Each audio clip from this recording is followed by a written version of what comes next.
السلام علیکم ورحمۃ اللہ وبرکاتہ۔ الحمد للہ رب العالمین والصلاة والسلام علی رسولہ محمد وعلی آلہ واصحابہ اجمعین، اما بعد۔ محترم بزرگوں و حاضرین مجلس سامعین اعظام، آج کے خطبے میں شیخ محترم نے اپنے کمزور بھائیوں کی مدد کا اور ان کی مدد کرنے سے جو فائدہ ہمیں ملے گا قرآن اور احادیث کی روشنی میں اس کو ذکر فرمایا۔ شیخ محترم نے اپنے خطبے کا آغاز میں الفاظ سے فرمایا، اے لوگوں، اللہ تعالیٰ سے ڈرو اور اپنے ضعفاء کمزوروں کی مدد کرو۔ جو بندہ اپنے کمزور بندوں کی، اپنے کمزور بھائیوں کے ضعفاء کی مدد نہیں کرتا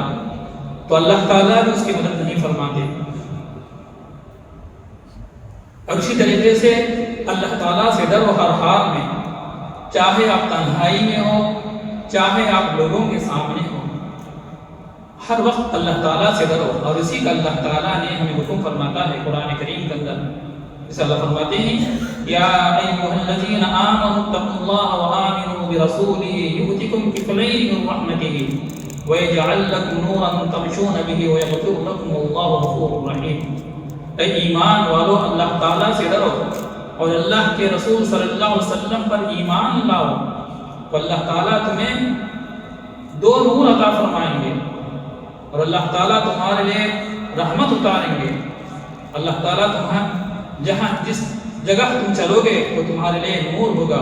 اور اللہ تعالیٰ تمہاری مغفرت فرمائیں گے۔ اللہ تعالیٰ بڑے معاف کرنے والے، رحم کرنے والے ہیں۔ تو میرے محترم بزرگوں، ہمیں حکم ہے کہ کمزوروں کے ساتھ ہمدردی کرے اور ان کے مجلسوں میں بیٹھا کرے اور ان سے محبت کرے، اپنے کمزوروں کی مدد کرے۔ اور جو بندہ کمزوروں کی مدد کرتا ہے تو اللہ تبارک و تعالیٰ ایسے بندوں کی مدد فرماتے ہیں۔ جیسے آپ صلی اللہ علیہ وسلم کی حالت شریفہ تھی کہ آپ صلی اللہ علیہ وسلم بھی کمزوروں سے محبت کرتے تھے، ضعفاء کی مدد فرماتے تھے اور ان کی مجلسوں میں بیٹھا کرتے تھے۔ مکے کے موقع پر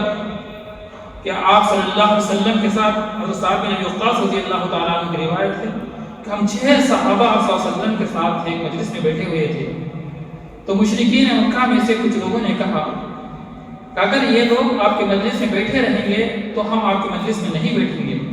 یعنی وہ آج سمجھتے تھے کہ جو لوگ کمزور ہیں، فقراء ہیں، تو ان کے ساتھ بیٹھا کرے، وہ اپنے آپ کو بڑا سمجھتے ہوئے کہ ہم مالدار ہیں، ہمیں وسعت والے ہیں، تو ان کے ساتھ ہم نہیں بیٹھیں گے۔ تو اگر یہ نہیں رہیں گے تو ہم آپ کے مجلس میں بیٹھیں گے، آپ کی باتیں سنیں گے۔ اللہ کے رسول صلی اللہ علیہ وسلم کے دل میں بات پیدا ہوئی، اگر دین کا فائدہ ہو جائے تو کچھ دیر کے لیے صحابہ کو الگ کر دیا جائے تو اس سے دین سے فائدہ ہوگا۔ تو اللہ تبارک و تعالیٰ نے قرآن کریم کے آیت کو اتارا اور کہا، اے اللہ کے رسول صلی اللہ علیہ وسلم، ان مشرکوں کے لیے، جو اللہ کے نافرمان، ان کافروں کے لیے ایسے ساتھیوں کو مت چھوڑا کرے جو اللہ سے ڈرتے ہیں اور اللہ تعالیٰ کی صبح و شام عبادت کرتے ہیں۔ تو لہٰذا میرے محترم بزرگوں، ہمیں حکم ہے کہ کمزوروں کے ساتھ محبت کرے اور کمزوروں کی مدد کیا کرے تو اللہ تبارک و تعالیٰ کی مدد ہمارے ساتھ ہوگی۔ جسے اللہ کے رسول صلی اللہ علیہ وسلم نے فرمایا کہ اللہ تعالیٰ کو پسند ہے کہ اللہ تبارک و تعالیٰ کہ ایسے بندوں کی مدد کی جائے، جو بندے اللہ کے بھوکے ہیں تو بھوکوں کو کھانا کھلانا، اور جو محتاج ہیں ان محتاجوں کی ضرورتوں کو پورا کرنا، کمزور بندوں کی مدد کرنا، اور اسی طریقے سے جو قرض دار ہیں ان کے قرض کے پھیڑنے کے اندر ان کی مدد کرنا، یہ اللہ تعالیٰ کو پسندیدہ ہے۔ جس طرح اللہ کے رسول صلی اللہ علیہ وسلم نے فرمایا کہ جو بندہ ایک کام کرتا ہے وہ اس سے بہتر ہے کہ مسجد نبوی کے اندر اعتکاف کرنے سے اپنے ان بھائیوں کی مدد کرنا یہ بہتر ہے۔ تو میرے محترم بزرگوں، ہمیں چاہیے کہ اپنے کمزوروں کی مدد کریں اور جتنا ہو سکے ان سے محبت کرنے والے بنیں۔ اور اسی طریقے سے ہم جانتے ہیں جو بھی کام اللہ کی رضا کے لیے کرتے ہیں اللہ تعالیٰ کے نزدیک اس کا بڑا مرتبہ ہوتا ہے۔ جیسے کہ اللہ کے رسول صلی اللہ علیہ وسلم کے واقعہ کہ ایک عورت مسجد کے نبوی کے اندر جو کالی عورت تھی اور مسجد نبوی کی صفائی کرتی تھی، وہ کچرا وغیرہ اٹھا کر پھینکا کرتی تھی۔ جب آپ صلی اللہ علیہ وسلم کو عورت نظر نہیں آئی تو آپ صلی اللہ علیہ وسلم نے پوچھا وہ عورت کہاں گئی جو مسجد کی صفائی کیا کرتی تھی؟ تو صحابہ نے کہا کہ اس کا تو انتقال ہو گیا ہے۔ پھر آپ صلی اللہ علیہ وسلم نے پوچھا اس کی خبر کہاں ہے، مجھے خبر کرو، اطلاع دو۔ تو پھر جب اس کو خبر کی اطلاع دی گئی تو آپ صلی اللہ علیہ وسلم اس کے خبر پر گئے اور اس کے لیے مغفرت کی دعا فرمائی، کیونکہ وہ مسجد کی خدمت کیا کرتی تھی۔ تو میرے محترم بزرگوں، جو بھی نیک کام اللہ کی رضا کے لیے کیا جاتا ہے تو اللہ تعالیٰ کے نزدیک اس کا بڑا بھی مرتبہ ہوتا ہے۔ اور اسی طریقے سے میرے محترم بزرگوں، ہمیں یہ حکم ہے کہ یتیموں کے ساتھ محبت کرے، انہیں جھڑکے نہیں، انہیں اپنے سے دور نہ رکھا جائے بلکہ ان کے ساتھ محبت کرے۔ اور اللہ کے رسول صلی اللہ علیہ وسلم نے فرمایا کہ جو بندہ یتیموں سے محبت کرتا ہے، اور یہ ہمیں حکم ہے کہ ہم یتیموں کے ساتھ محبت کرے اور ان کے ساتھ ہمدردی کیا کرے، جیسے اللہ تعالیٰ فرماتے ہیں فَأَمَّا الْيَتِيمَ فَلَا تَقْهَرْ، یہ اللہ تعالیٰ کا بھی حکم ہے کہ یتیموں کو ان کو اپنے سے دور نہ کیا کرے، ان سے غصہ نہ کیا کرے بلکہ ان کے ساتھ ہمدردی کے ساتھ اپنے ساتھ رکھا کرے۔ تو میرے محترم بزرگوں، یہ بھی اللہ تعالیٰ کا حکم ہے۔ اسی طریقے سے اللہ کے نبی صلی اللہ علیہ وسلم نے فرمایا کہ میں اور وہ جو یتیموں کی کفالت کرتا ہے، یتیموں کی مدد کرتا ہے، یتیموں کے ضرورتوں کو پورا کرتا ہے، ان کا کفیل بنتا ہے، تو میں وہ جنت میں اس طرح ہوں گے، یعنی اپنے یعنی آپ صلی اللہ علیہ وسلم کے قریب ہوگا وہ بندہ جنت کے اندر جو یتیموں کی ہمدردی کرتا ہے، ان کی کفالت کرتا ہے، ان کی مدد کرتا ہے اور ان کے ساتھ محبت سے پیش آتا ہے۔ تو لہٰذا میرے محترم بزرگوں، ہمیں یتیموں کے ساتھ ہمدردی کرنا چاہیے۔ اور اسی طریقے سے اللہ کے رسول صلی اللہ علیہ وسلم نے فرمایا اے اللہ مجھے حفاظت فرما اس بات سے کہ میں یتیموں کے حق کو ضائع کرنے والا کہیں نہ بن جاؤں۔ تو لہٰذا میرے محترم بزرگوں، کہ یتیموں کے حق کو ہم ادا کرنے والے بنیں۔ اگر کوئی یتیم ہماری کفالت میں ہے ہمارے رشتہ داروں کے اندر، تو لہٰذا ہم یہ بات نہ سوچیں کہ یہ کمزور ہے، یا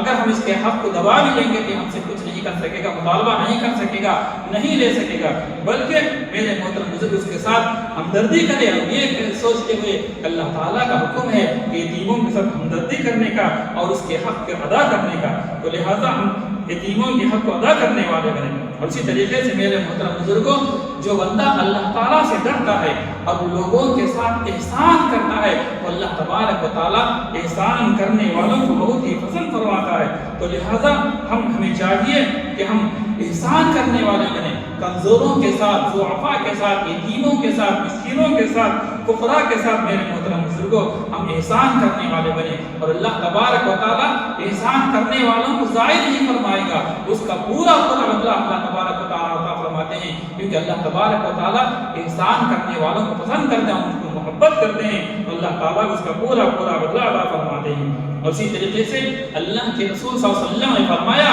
اے لوگوں، تمہیں جو یہ رزق دیا جاتا ہے وہ تمہارے کمزوروں کی وجہ سے دیا جاتا ہے، تمہارے کمزوروں کی مدد کرنے کی وجہ سے اللہ تعالیٰ تمہاری مدد فرماتا ہے۔ تو لہٰذا میرے محترم بزرگوں، ہم اپنے کمزوروں کے ساتھ احسان کرنے والے بنیں، ان کی مدد کرنے والے بنیں، اور اپنے رزق کے اندر بڑھوتری برکت میرے محترم بزرگوں ان کی مدد کے ذریعے سے حاصل کی جا سکتی ہے۔ اور اسی طریقے سے میرے محترم بزرگوں، ایک شخص نے آپ صلی اللہ علیہ وسلم کے سامنے آیا اور یہ کہا اے اللہ کے رسول صلی اللہ علیہ وسلم، میرا دل بڑا سخت ہو گیا ہے،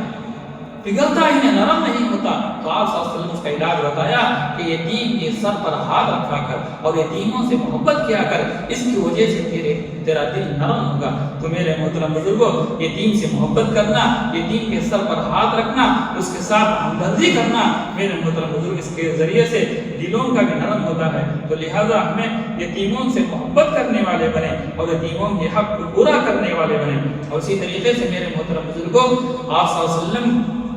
ایک واقعہ آپ صلی اللہ علیہ وسلم کے سامنے پیش آیا کہ ایک عورت ایک مشکیزہ اٹھا کر مشکیزہ پر پانی لے کر جایا کرتی تھی، اور وہ بوجھ کی وجہ سے جب اسے اتار کر رکھنے گئی تو اس سے ہاتھ سے نہیں ہوا، وہ اس کے ہاتھ سے گر کر وہ ٹوٹ گیا۔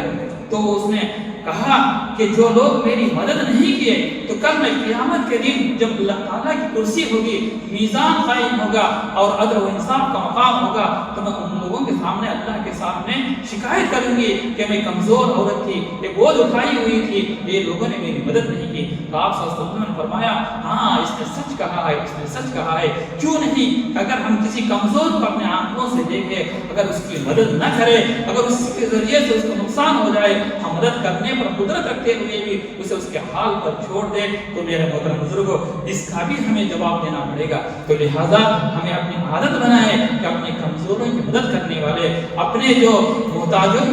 ہیں ان کی ضرورتوں کو پورا کرنے والے بنیں۔ میرے محترم بزرگوں، ہم تمام کے سامنے فلسطین کے حالات موجود ہیں، ہم روزانہ سن رہے ہیں کہ آج وہ بے بسی کے عالم میں ہیں، آج وہ کمزور ہیں، ضعفاء ہیں، ان میں یتیم ہیں، ان میں بیوائیں ہیں۔ میرے محترم بزرگوں، آج ان کے گھر گزر چکے ہیں، ہر طرح سے وہ محتاج ہیں۔ میرے محترم بزرگوں، کھانے کی انہیں ضرورت ہے، دوائیوں کی انہیں ضرورت ہے، وہ اپنے ملک کے اندر اپنے نظام کو قائم کرنے کے لیے، نظام کی ترتیب لینے کے لیے بہت سارے مال کی ضرورت ہے۔ تو لہٰذا میرے محترم بزرگوں، ہماری ذمہ داری ہوتی ہے کہ ہم پر ذمہ داری، ہم پر لازم ہے، ہم پر فرض ہے کہ ہم ان کی مدد کریں، ان یتیموں کی جس طرح ہم سے ہو سکے۔ میرے محترم بزرگوں، جتنا ہو سکے مال کے ذریعے سے، میرے محترم بزرگوں، ان کمزوروں کی جو آج جنگ کے اندر موجود ہیں، سب کچھ گنوا بیٹھے ہیں، تو میرے محترم بزرگوں، ہم ان کی مدد کرنے کے لیے جتنا ہم سے ہو سکے، اگر ہمارے سامنے میرے محترم بزرگوں ان کا تذکرہ کر کوئی لوگ آئے تو ان کے